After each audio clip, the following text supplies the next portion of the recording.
The Jewish people, we've got a lot of laws. I mean, our laws have laws. Some other religions have 10 commandments or maybe like a small book of laws. Our indexes of our laws are probably more than the full laws of just about any other religion out there. Yet on Daf 129, we learn kind of an overriding principle that puts a lot of these other laws into context.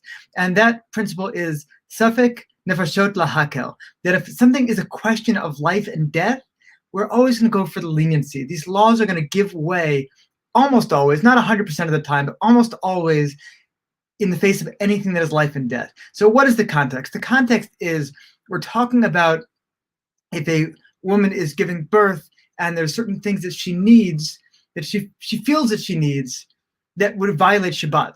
So the rules of Shabbat, it's on Shabbat, she's giving birth, there's all these rules of Shabbat, and she wants you to violate the rules of Shabbat for her.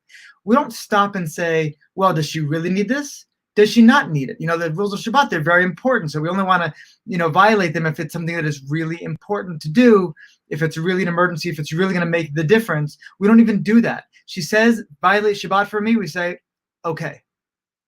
That's what you need us to do? Okay. In fact, we even have a rule that, we will light a candle for her to see better, even if she's blind.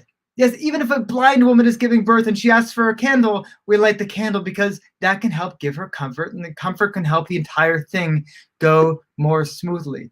So this line that we have today on Daf Shabbat 129, it helps us understand, yes, we've got a lot of laws, but don't get lost in all the minutia of the different laws, because really they all come down to this, overriding principle that says life comes first.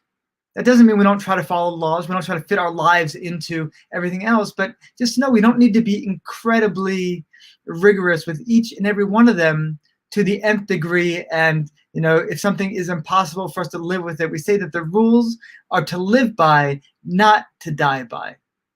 And that's the principle that we get on today's Daf.